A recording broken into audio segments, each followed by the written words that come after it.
Hello and welcome to Mind Shifters Radio. I'm Tim Hayes. I'm your host for the first hour. And today is Thursday, October 9th, 2025.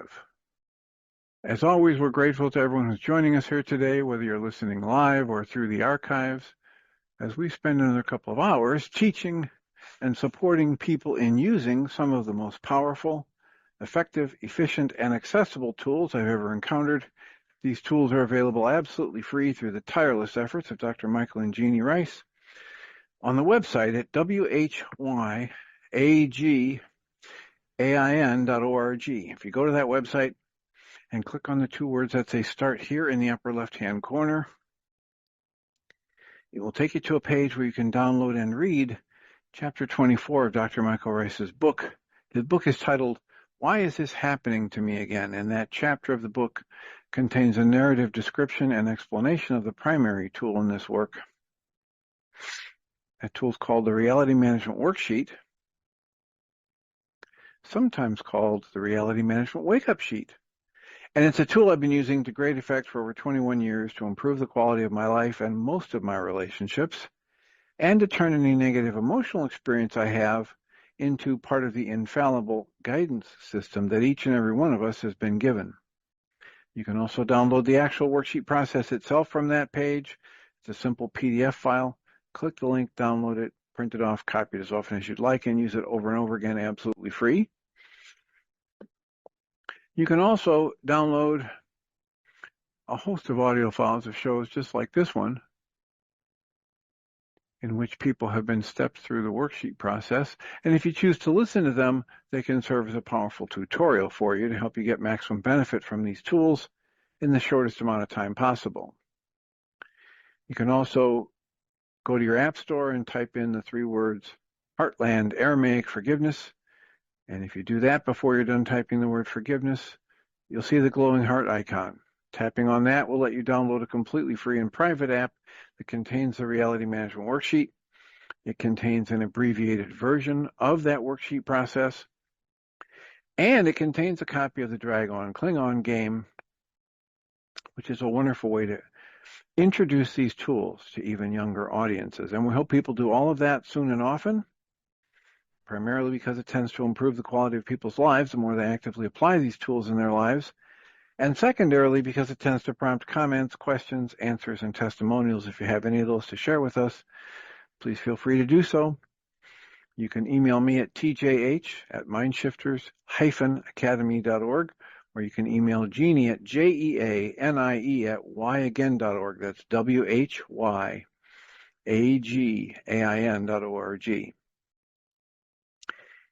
Also, if you're available, you can join us live. You can go to zoom.us, and we're on from 11 to noon most weekdays. And just type in the meeting ID number 853-2357-4173. That's 853-2357-4173. And you can do that with your laptop or tablet or desktop or phone. You can just call one of the many numbers that Zoom makes available, and you'll type in the same meeting ID, and you can use *6 to toggle the mute on and off if you feel like gracing us with your commentary. We greatly appreciate whenever anybody does that, either through email or joining us live, and when they chime in, because it makes it infinitely easier for us to live into our intention with this work. The intention we have with this work is to be of service, and that's just boatloads easier to do when we know how these things are landing for you. So, to begin today, I want to begin with something I had intended to talk about yesterday. Kind of glad I didn't, because I have a little bit more. This is about perception. I just finished like a fourth session with somebody, so I'm still introducing this person. He's in his 60s, and I'm trying to get him to question for the first time in his life this process of perception. Right? He's been raised in this Western culture, and most of us in the Western culture have been raised to believe that perception is very passive. We simply are in a place and we hear what is there to be heard and we see what is there to be seen, and that's all there is to it. We feel what's there to be felt, and that's all there is to it. The fact of the matter is, our process of perception is not passive. It's highly active, and it's unique to us. Michael Ryce has a line from one of his previous worksheets. It's all in black and highlighted in bold. It says, the truth is, my reality is strictly internal, it's unique to me, and it's created out of my own thoughts. There's deep truth in that. Deep, deep truth in that. So what are we going to do with it? How do we make use of it? Now time for a story. And I'll tell this story. I won't use a name, but I'll tell the details, which, if this had happened in a support group or on the internet show, I'd basically be giving enough information that people could figure it out. But this is about somebody who's completely unrelated to the show, is probably never going to hear it. This is a person who, in my experience, has a lot of very strong negative opinions about the women's liberation movement. This is a gentleman who, as well-intentioned, as intelligent and well-intentioned as he is, he holds beliefs that men and white men are getting the short end of the stick, and there's a double standard that works against them, etc. So that's the backdrop. And as we were having a conversation, he started talking about one of the things he really doesn't like is when they change the characters in his favorite movies and they don't have a rationale for the changes they're making that fits with what his mind says it should be. So in that context, he started giving me some examples.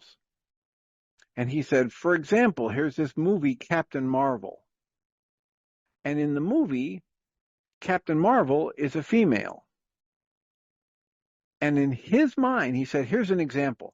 They wrote this movie and they have this woman and she comes to Earth and she's got some outer space uniform on. And so she treats a guy badly when he tells her to smile and he's trying to, flirt with her. She treats him badly. Then she beats him up and takes his clothes and takes his motorcycle and rides off. And that's okay, he says, because it's a woman doing it. But boy, you could never write a movie where a man does that. I chuckled because this whole exchange had me thinking, oh, this man's hostility and fear, this man's negative judgments about our society and the role of men and women is so strong, it's distorting his perception as much as my fingers are blocking my view of the camera, the video, the computer right now, etc. So I chuckled and I said, well, I don't think that's what happened in that movie, because I'd seen the movie. He said, really? What do you think? I said, well, I don't think that she beat anybody up in that scene, and I don't think she took his clothes, and etc. No, he says, no, I'm very clear. I know.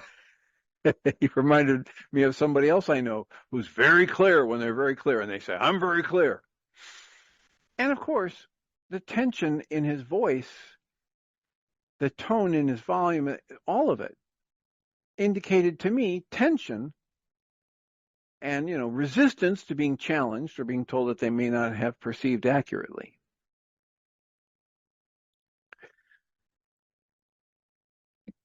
Later on in the day, at the end of my workday, I took a few minutes to load that movie up and fast forward to that scene. And here's what I saw on the screen. Here's what I think I saw on the screen, because I have the same processes of perception as everybody else. But when I replayed the movie, what I saw was She's standing there. She's from another planet trying to find her way on Earth. She's standing there with a map in a parking lot of a strip mall. And a male figure rides up on a motorcycle, pulls up next to her, and tries to flirt with her, telling her, oh, come on, smile, sweetie, whatever, the usual stereotypical male stuff to a woman. She doesn't respond. She doesn't say anything to him. She looks at him and then looks back at her map. He generates frustration, makes some offhand negative comments about how she's dressed inappropriately. He gets off the motorcycle and walks into the store. Then the camera shows us her looking at herself, looking at her clothes, looking at some mannequins that are in front of the store. Then they show you a picture of a naked mannequin and her on his motorcycle riding away. There was nothing about her beating him up. There was nothing about her taking his clothes. And yet he was absolutely certain he saw that. And the point of our work is to observe how every one of us does things like this all day, every day. And so many of them, the lies that we tell ourselves, the misperceptions that we buy into and live our lives from, many of them are harmless. Many times in my day, I say something, I do something, I reach a judgment and take an action on it, and I don't get any immediate negative consequence. Many times. When I have the negative consequence, if I haven't learned how active the process of perception is, if I haven't learned at deeper and deeper levels how I'm the one creating my perception, and I'm the one creating everything that happens in my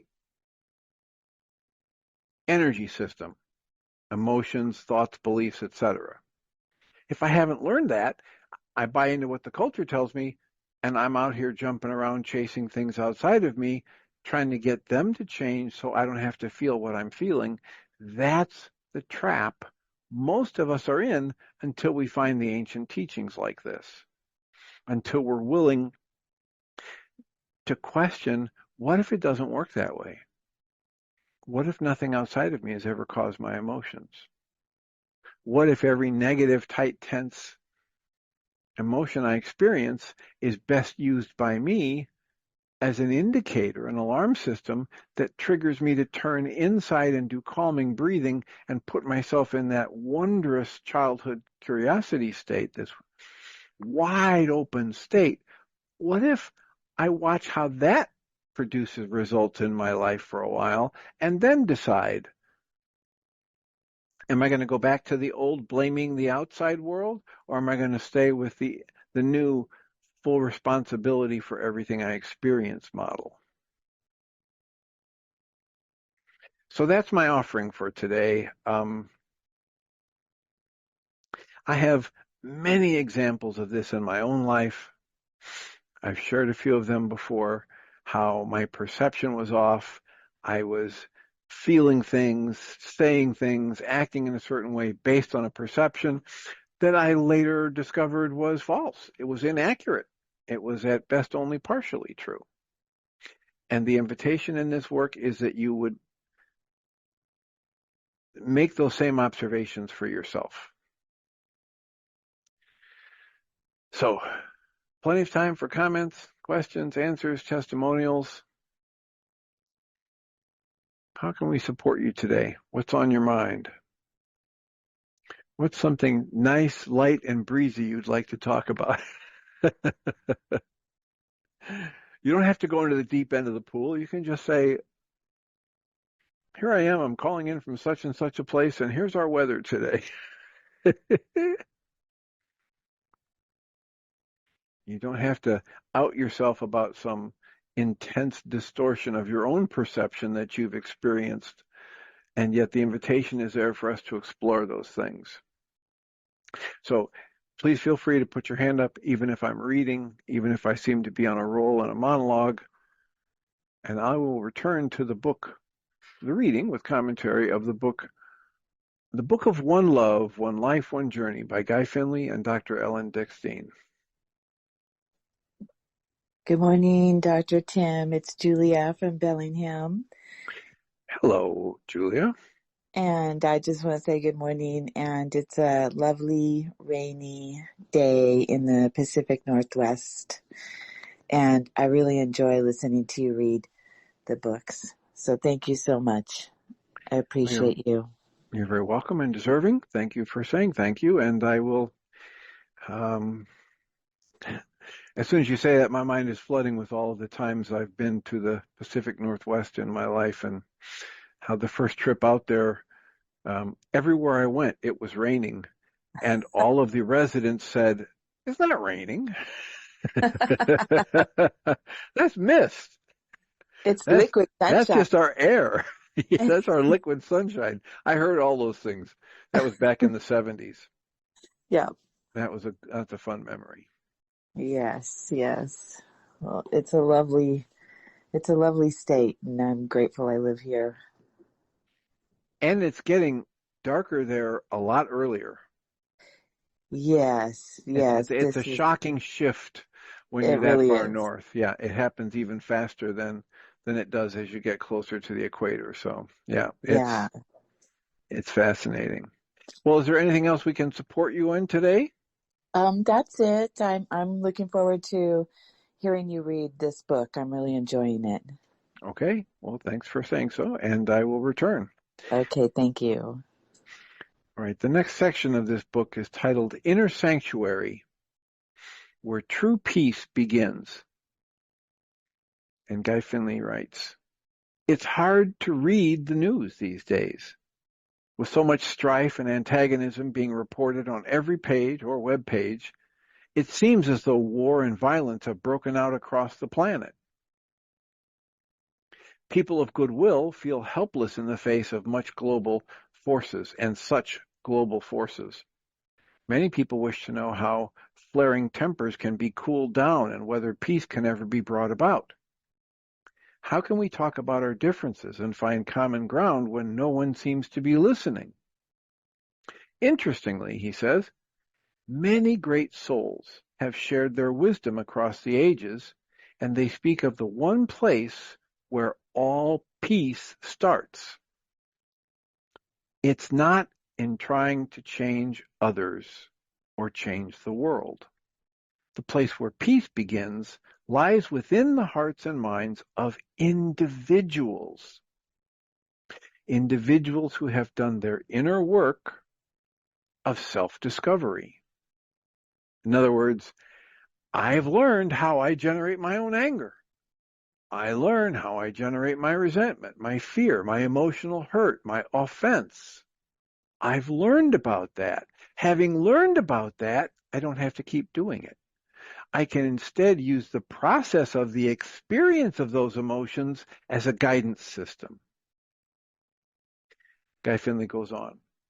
"We think we should be able to change others. Bottom line observation number 3 is, after decades of trying, I finally woke up and realized I can't make anyone do anything they don't want to do. I can't make a 3-year-old quit crying or an 8-year-old pick up her room or a 15-year-old come home on time. I can't even make my boss give me the raise I think I deserve and she thinks I don't. So, I observe this in my work. I encourage others to observe this over and over again. What do you actually have control over? Can you make other people do stuff they don't want to do?" Here's Guy Finley saying, "We think we should be able to change others." And yet, he's reached the same conclusion I have through direct observation. No one can make anyone want to find peace. And it's not our job as seekers of an enlightened life. Our job is to follow the inner path to peace within ourselves. Our job is to follow that path to our own peace. If enough people took on that personal responsibility, the world would in fact change. And yet again, whether other people do that,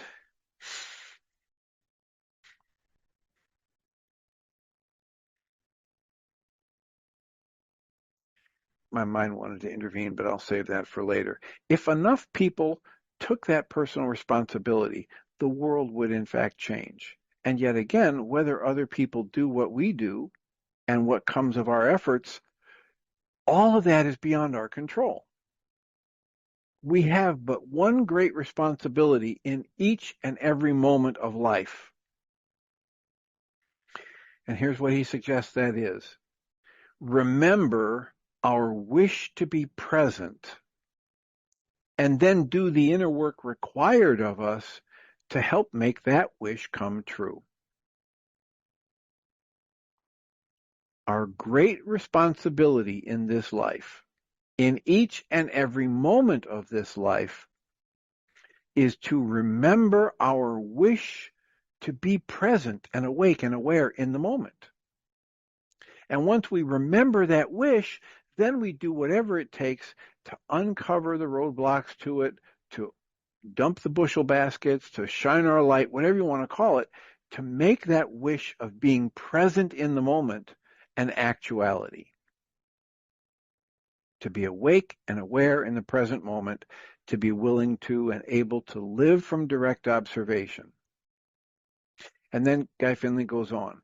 Being at peace and learning to live with quiet confidence, even as this world spins around us, it begins as we realize within us the presence and power of an interior stillness, and that stillness neither needs nor searches for anything outside of itself in order to know itself quietly, just knowing itself.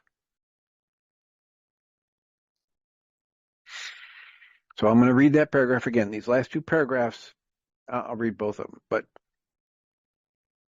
Guy Finley is saying, we have but one great responsibility once we come into form as human beings, and that is to remember our wish to be present. Because if I'm not present in the moment, if I'm not awake and aware, I'm missing on the gift of the present moment. I'm missing out on life. I'm living from my thoughts and beliefs of the past, or I'm living trying to avoid what I'm fearing from the future. And I'm missing the gift of life itself, expressing in, through, as, and around me in this moment. Life expressing in, through, as, and around everyone that I interact with, everything that I see. So our great responsibility is to remember our wish to be present and then do whatever it takes to make that wish come true. The next paragraph reads, being at peace and learning to live with quiet confidence, even if the world is in chaos around us. The being at peace begins as we realize within us that there is a presence and a power with an interior stillness that neither needs nor searches for anything outside of itself in order to know itself quietly, with certainty, with fullness. He goes on, here are the words of wise individuals coming to us from across the centuries that point to a path that leads to genuine peace. And then he quotes Taoism, if you are inwardly free from fighting, no one will be able to fight with you. And then he quotes Seneca from 4 BC to 65 AD, quote, the mind is never right, but when it is at peace within itself. The spirit is in heaven even while it is in the flesh, if it be emptied of its imperfections and taken up with divine thoughts and contemplations. The mind is never right except when it's at peace within itself. The spirit in heaven is in heaven even while it's in the flesh. If it be emptied of its imperfections, and if it's to be focused on or taken up with divine thoughts and contemplation.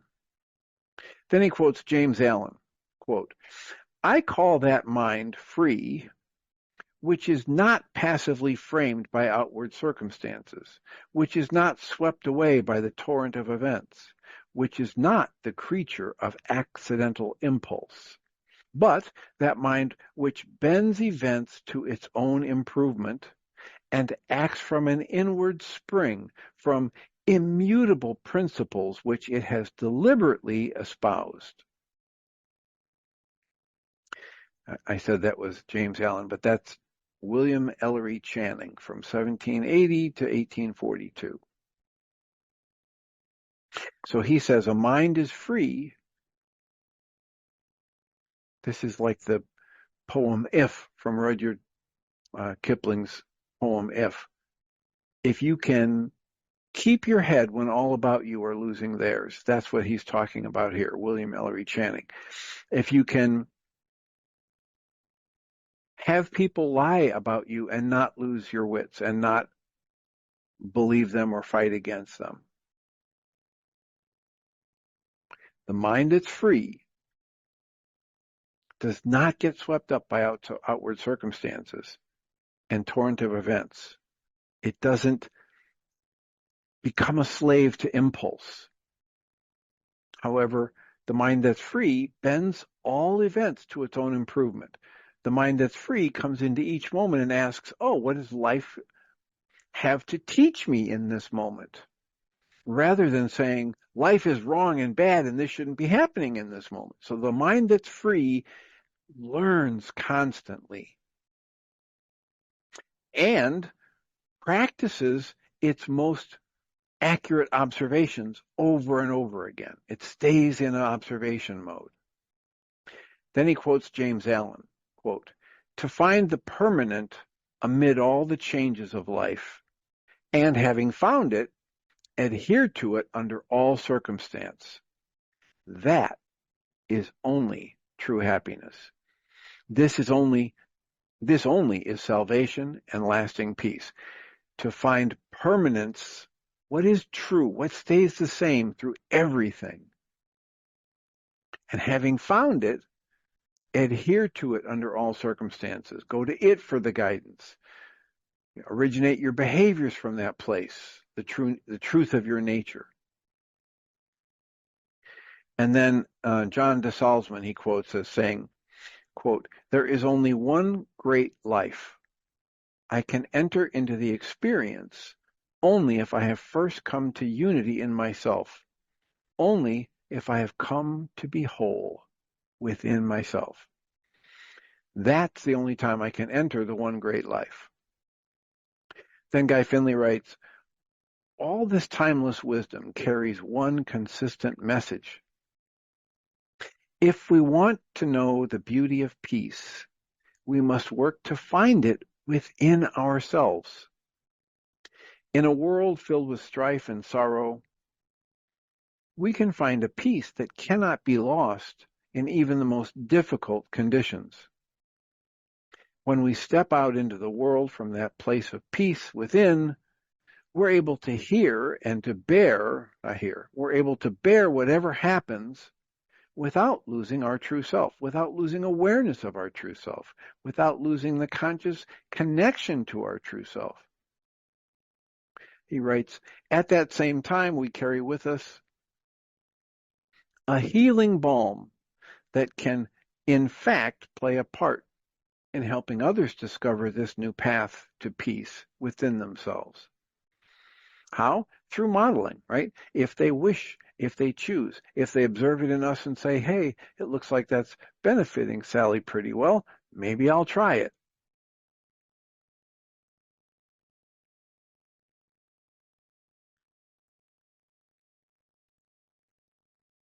So this last paragraph where he says you can find a peace that cannot be lost in even the most difficult conditions reminds me of how the Way of Mastery talks about how when you find this inner peace, this peace that surpasses understanding, this peace that comes from connecting to the awareness that I and my Father are one, and I can't ever be separated from that source that gave rise to me. That's great if you can do that when you're meditating and when you're in your quiet space and your safe place. The real challenge is to understand that you can achieve that even when the building's walls are falling down around you, even when you wake up and discover that your bank account has been empty. When you can do that, now you've really got something. When you can understand that that deep level of peace is available always, then you've really got something. Tim? Yes.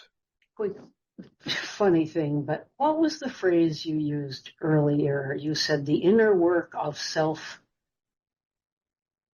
something.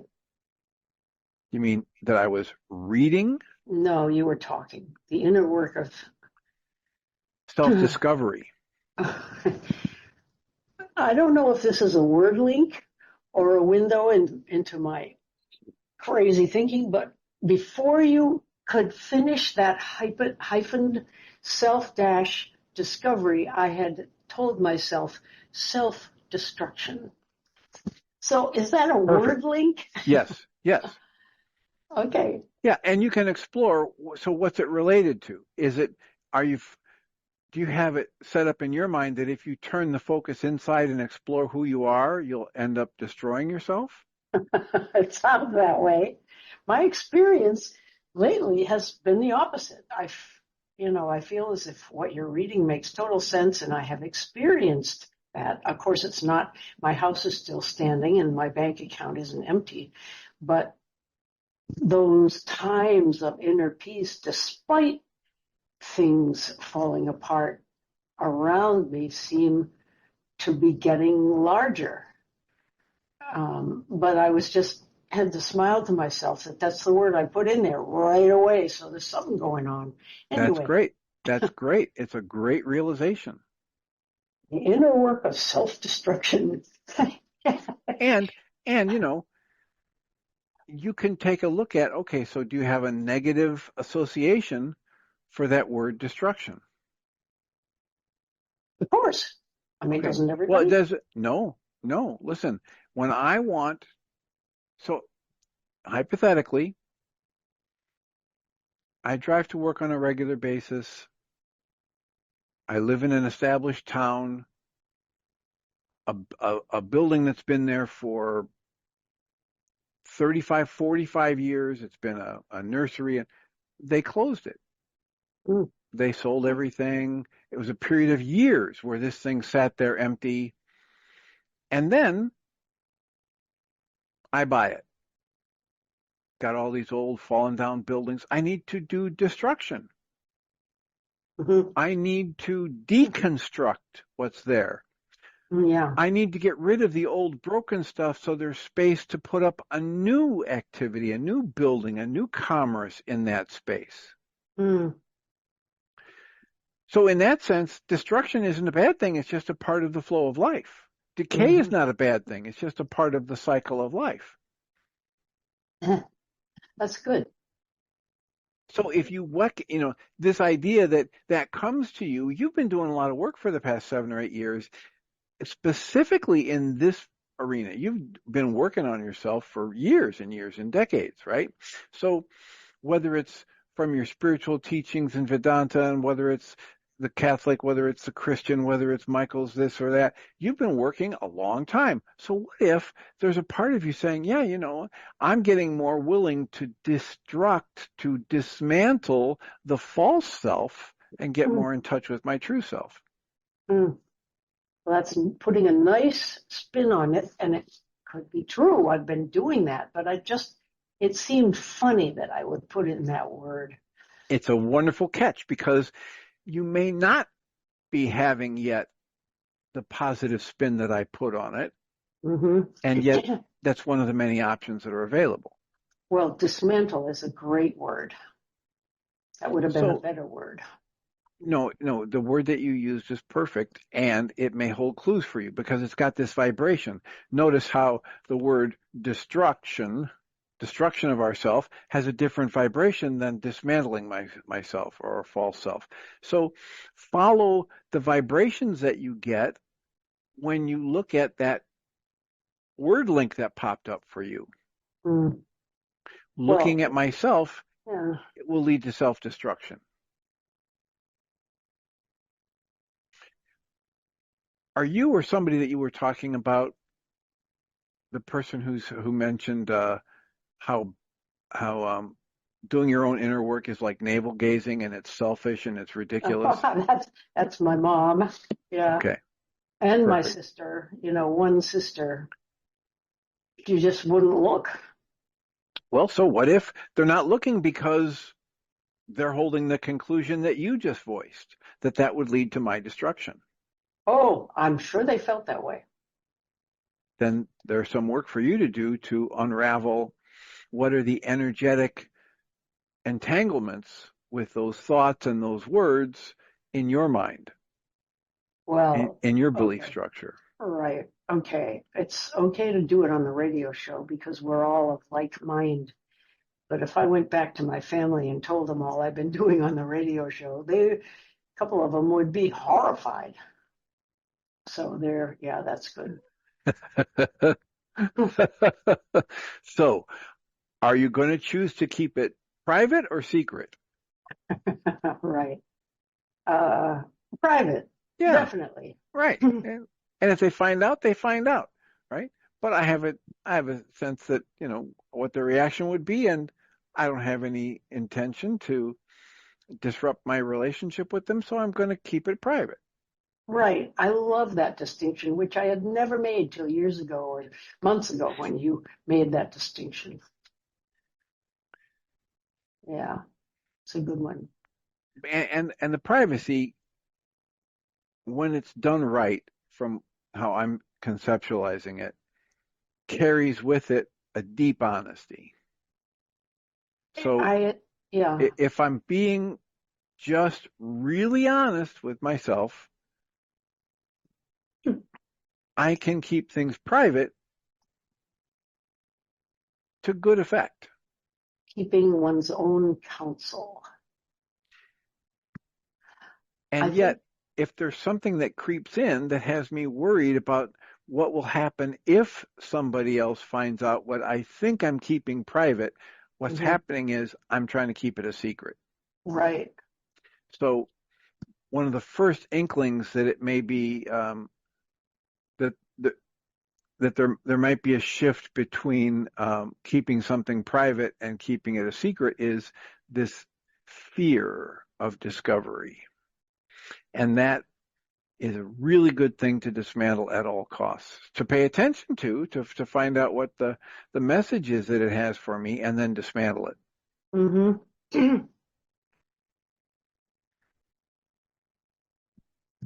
Because I'm hoping there was a good example that I gave earlier about the Captain Marvel movie. Yep. Did that sit with you? Have you ever talked to a man who was vehemently angry about the women's rights movement and how they're victimizing white men, white Yeah, males over 50? my grandson feels that way. My grandson, who is transitioning to being a female, I think one reason he wants to be a female is so that he can be on the other side of that anger and maybe even dish some out from that from that angle of being a female. So Anyway, because he thinks women shouldn't have rights? he thinks women have changed a lot from being someone that he as a male could easily form a relationship with to being so hostile against white men that he feels he doesn't have a chance. He's prejudged. Okay. So but becoming a female seems like a rather drastic solution to that, but that's part of his thinking, Okay. So her thinking. I was just trying to check out whether or not the example I used landed well for you, Yeah. because his belief that he's right about that issue of women's rights and feminism and victimizing men is so powerful that it literally has him seeing things that never happened. Right. It literally has him wanting to argue with me about what was in a movie. Mm-hmm. Well, haven't we all experienced that before? Yes, that's the point. We all do this. And if we can wake up to how we're doing it, if we can read the tension, right, stay Mm-hmm. tuned into where we keep our tension and catch it earlier and ask, okay, how am I creating this tension, rather than telling my mind, hey, show me how I'm right and they're wrong. We go down an entirely different path, which has far more options and possibilities. Mm-hmm. True. Anything else? Not related to this, no. So do you have another, something that's not related to this little bomb you want to drop? What do you mean not related to this? Oh, well, you know, I always have stuff I'm thinking about. It's not exactly a bomb. It's a tiny bomb. Just, I was listening to an Alan Watts type podcast this morning, very short. You know, I get hooked by these things. 7 things you should never say after the age of 32. You know, Too late. too late, that sort of thing. But one of them was, never let anyone come into where you live, unless it's your partner or your children. Do not let outsiders come and live with you. It will be a disaster. Shut up, Tim. You know, I Well, have a long if history. you're not laughing at that, I am. all right, good, laugh at it. Then why are you telling me not to laugh at it? Well, I guess you're right. I began to think I might have made a big mistake. And in a couple of them, I did. We had No, some pretty tough experiences you a couple of learned times. from all of it. Yeah, you do. You've learned from all of it. Mm-hmm. Our options really aren't what we think they are. Our options boil down to, will we keep learning or will we shut ourselves down? Basically, Mm-hmm. these are the only 2 options that I've ever really see pan out. We either keep living and growing and expanding, or we shut down and we create even more upset and tension. Right. That's true. I have a teeny weeny testimonial, Okay? and that is that you've probably said this, if one of us is using the tools and everybody else around us, family members and friends, think they're crazy, bullshit, whatever they are, it will Yes? still it will still affect them in a good way. It might take a while, but there's a ripple effect. Yes, I would agree. Okay. And that's what he was just talking about in the last section here, is the idea that it isn't productive to try and go out and change the world Mm. unless I have become what I hope the world will become, right? If I center in myself and have that complete peace that passes understanding, and then I go out in the world and extend that, that's fine. But if I go out and I tell the world it needs to be peaceful and I'm upset within myself, it doesn't work. Oh yeah, for sure. Yeah. So we are in this energetic universe. We do have this law of resonance. As we understand it now, it functions this way and that, and we can pay attention to it. And yet, there's probably things we're going to learn about our existence and our potentials that they far outstrip everything we know so far. Mm-hmm. And so how will I grow into that if new things are learned? Because I stay in the observing mode.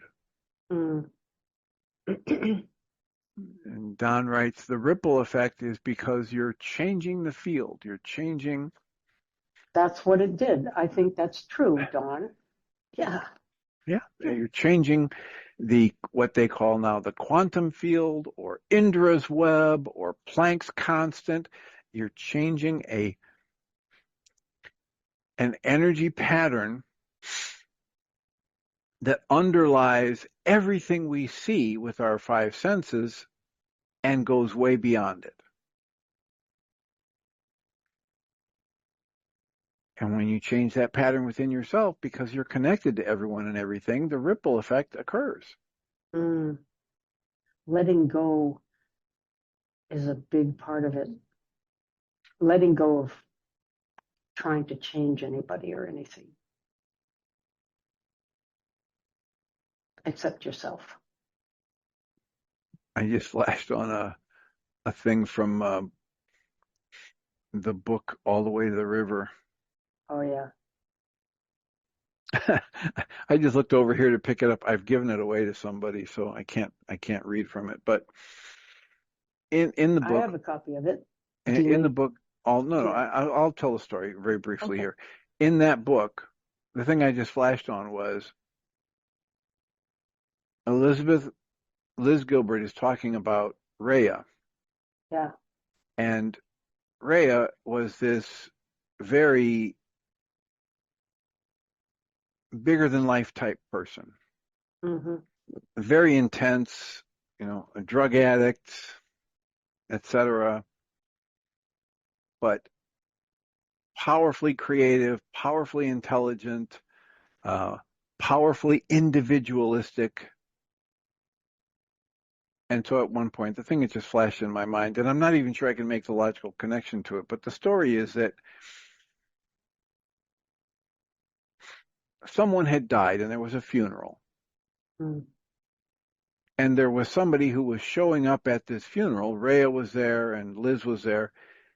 Someone was showing up from the family of the person who died as an addict Mm. who wasn't clean. Yeah. And they looked really rough. And the vast majority of people in the family were just walking on eggshells and waiting for an eruption and not talking to that person and whatever.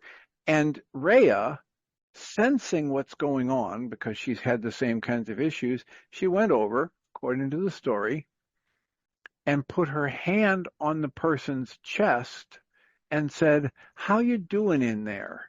as she taps her chest or his chest. And literally, you remember how you were talking about Carrie sitting with people yesterday? Yeah. Literally doing that, just Mm-hmm. connecting in the moment with the person on a genuine level. Mm. And the report from Liz was that you could see an instant softening Mm. in the addict, in the troubled person. Mm. And then kind of a recoiling and covering up, and then they parted ways. And then Rhea went around and told everybody, watch your valuables. Oh, yeah. Hide your wallets and your purses and your jewelry. Take account of things. This person's here. It's not safe, etc. Mm-hmm. After the fact, Liz was talking to Rhea, and Rhea said, "Oh, wait, honey, you misunderstand. You think that I told everybody to hide their valuables to protect them and their valuables. Mm. No, no, no. I was working to help protect the addict from his own impulses. Oh.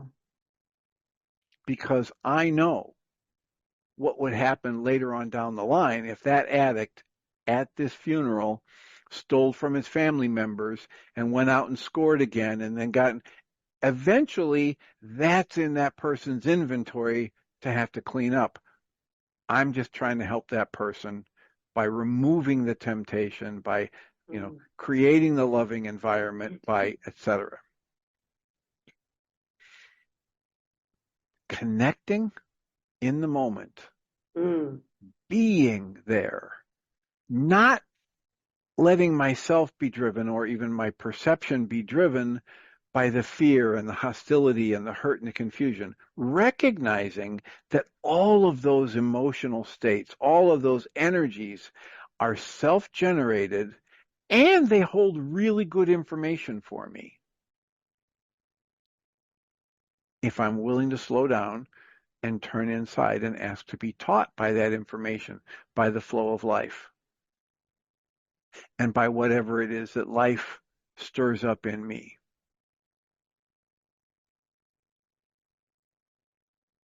Isn't that like what Al-Anon does? In a way, the addict wants to be given money or a place to live, to give it on some level a free ride so they can continue with their habit. So members of Al-Anon are told, love them, picture them well, pray for them, whatever you do, but you cannot give them the tools of their own destruction. Right. Yes, that is the same. That's a great story, though. Liz's perception of it was, oh, isn't this nice of Rhea to protect us from that horrible, demonic, addicted, evil thing over there? Yeah. And Rhea says, no, that's a wounded human being over there. What I'm doing is to try and be nurturing and supportive and loving to that person. Right. It's a great story. It's an entirely different set of conclusions based on the same data points, which again brings us back to the beginning of this hour where I started talking about the person who absolutely believes he saw something in a movie that never happened there.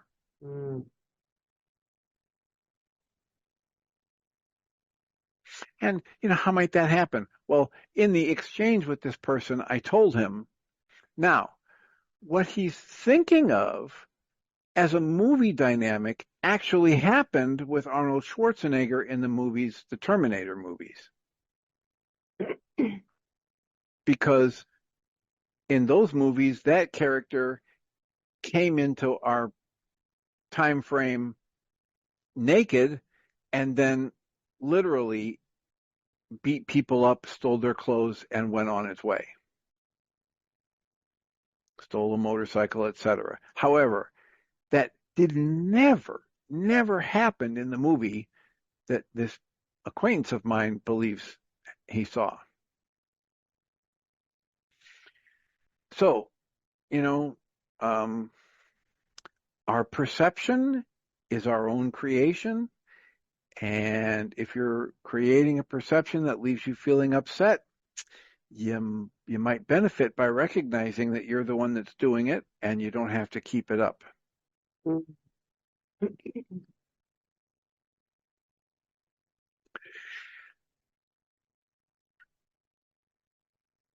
Comments, thoughts, actions, reactions? No, I don't have anything. I'm listening. All right. That's good. Okay. Well, let me take a quick look here at the next section to see if nobody else has a comment or a question. Yeah, the next section is too long to read and get it all finished. So, but the topic is cute. Thrive in chaos. Be in the world, not of it.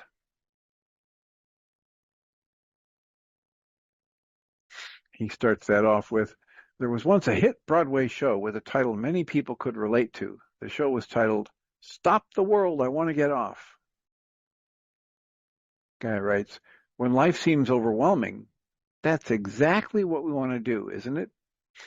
We just want to get away from everything that frustrates us, frightens us, makes us feel powerless.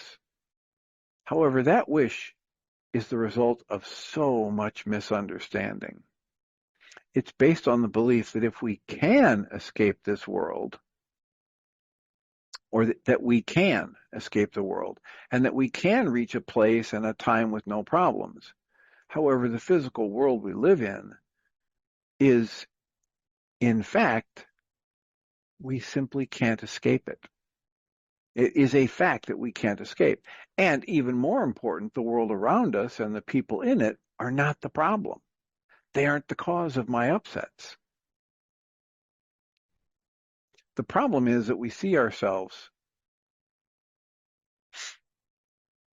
and that we are the world that we live in. We ourselves. It's like the Guy Finley talk where he says, the minister comes back after weeks and says, hey, how do you like the new kingdom you're in? And the person says, everything's backwards. Everything I try to do falls apart, or the people that I meet that I think I should trust, they're not trustworthy. And the ones I think are horrible, they do beautiful things.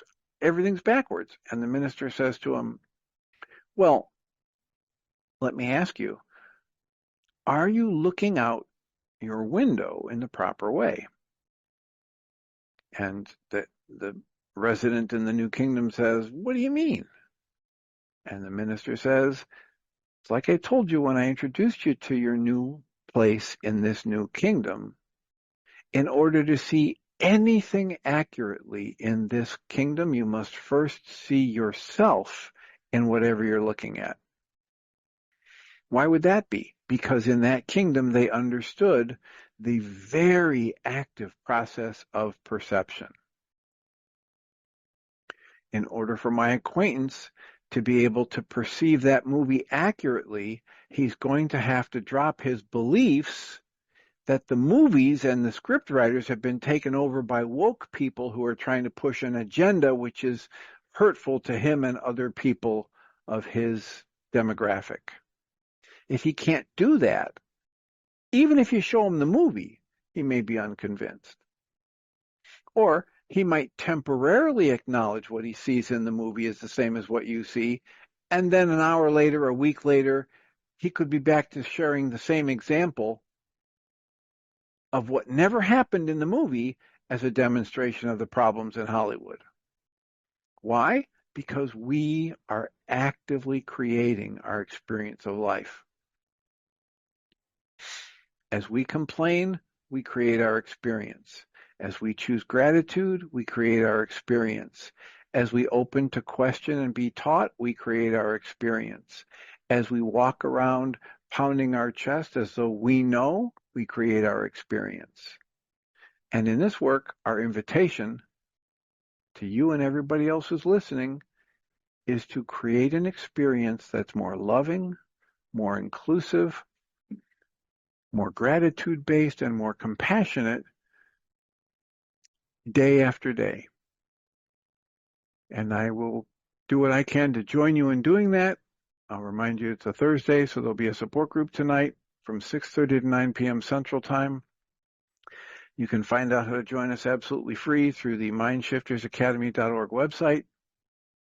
And I'll just remind us that we come from love. We're made of the stuff we call love.